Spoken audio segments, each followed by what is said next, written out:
afternoon with John Suchet.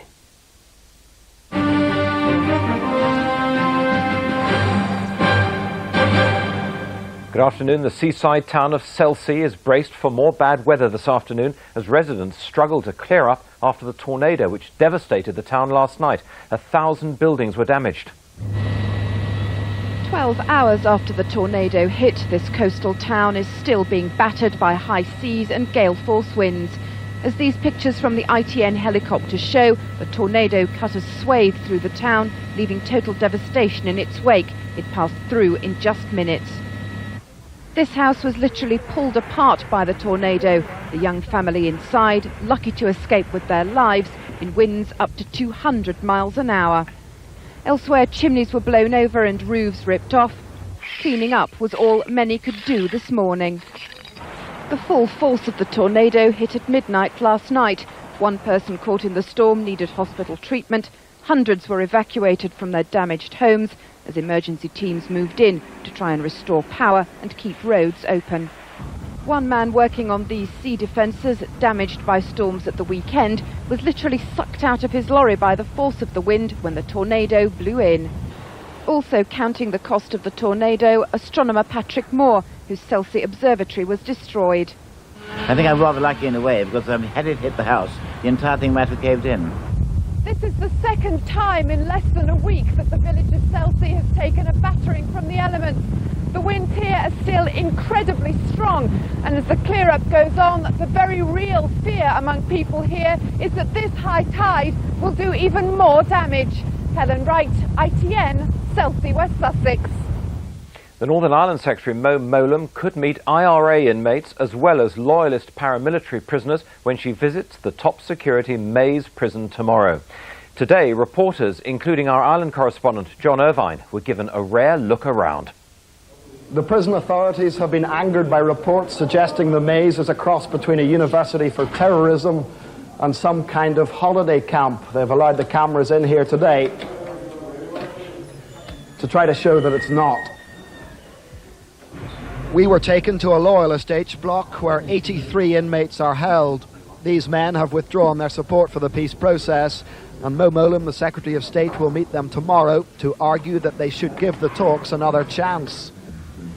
We were also taken to an IRA H block. Dr. Mowlam wants to talk to provisional prisoners tomorrow as well, but they have yet to agree. The prison governor supports her decision to come here. I think it's a very brave decision. The Secretary of State is determined to do all she can to pursue the peace process, and I think this could well be a step towards that. Dr. Mowlam is taking a huge risk coming here tomorrow. She believes she has to do it to try to save the peace process. Nevertheless, large sections of the community outside have grave reservations about her visit. John Irvine, ITN, inside the Maze prison. Within the past hour, 2 Labour Euro MPs have been expelled from the party. Ken Coates and Hugh Kerr have made a series of protests about Labour's welfare reform programme. A party spokesman said their conduct meant they had excluded themselves. Police in Tenerife say they prevented members of a religious cult committing mass suicide. They've arrested the German leader of the group. He's thought to be associated with the Solar Temple cult, dozens of whose members have died in mass suicides in Canada, France and Switzerland. More details on that planned mass suicide on the early evening news. Also, there have long been suspicions about Chinese athletes. Now customs have seized suspected growth hormones from the Chinese swimming team. Details, 5:40.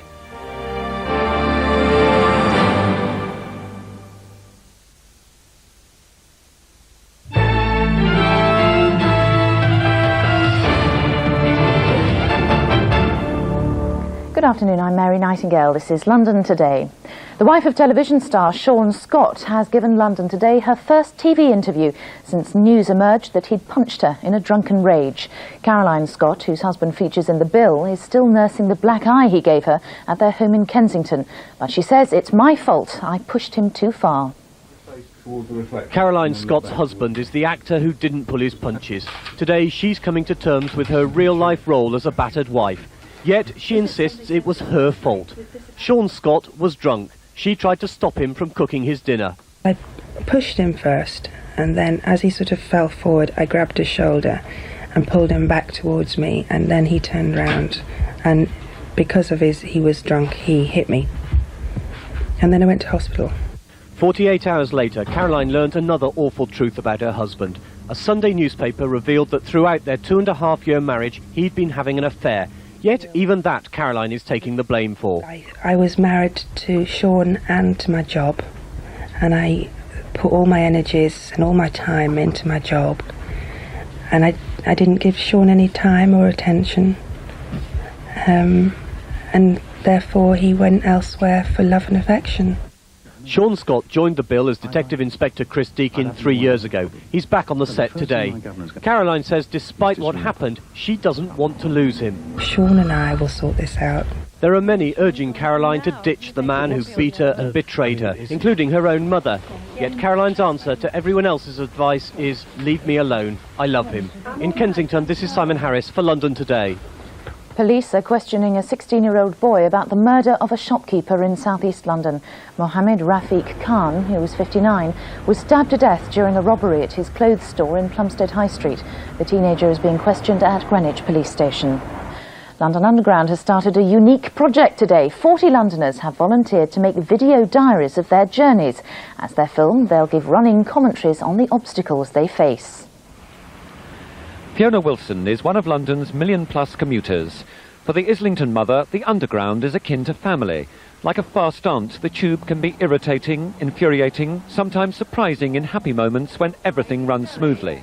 London Transport believes it's an experience that has to be seen to be believed. With that in mind, they've hired a market research company who are video recording passengers' travels, getting their comments on what works and what doesn't. Fiona sets out from Arnos Grove in North London and finds the first snag at the ticket office. How much was it? 80p. Do you think that's expensive? Well, I do. I think for one stop, 80p. I think that if you go locally and it's one stop, I think it should be 40p. London Underground was designed in Victorian times, and Fiona finds the steps impossible to negotiate with her 3-year-old daughter Sophie in a pushchair. Some tubes, you have to go miles on downstairs.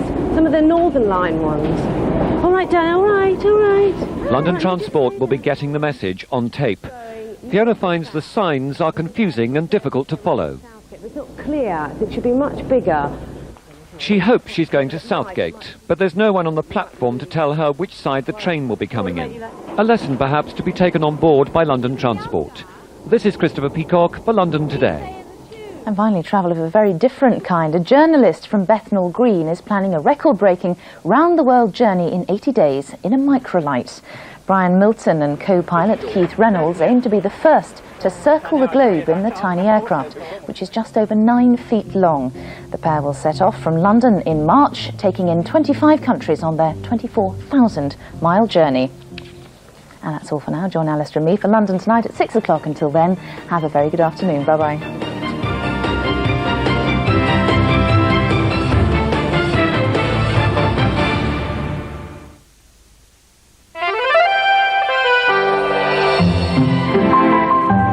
Carlton weather, sponsored by Sea France, Dover-Calais ferries.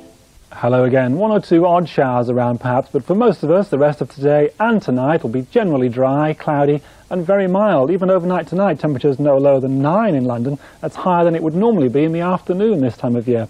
And tomorrow, a similar sort of day, a little bit more in the way of brightness perhaps, the odd glimpse of sunshine. Still that strong southwest wind, but generally dry, a lot of cloud, and temperatures way up tomorrow, 14 perhaps in central London. That's a very mild 57. Not a bad outlook. Here's a summary. For a more detailed 5-day outlook, call Weather Update, sponsored by Sea France.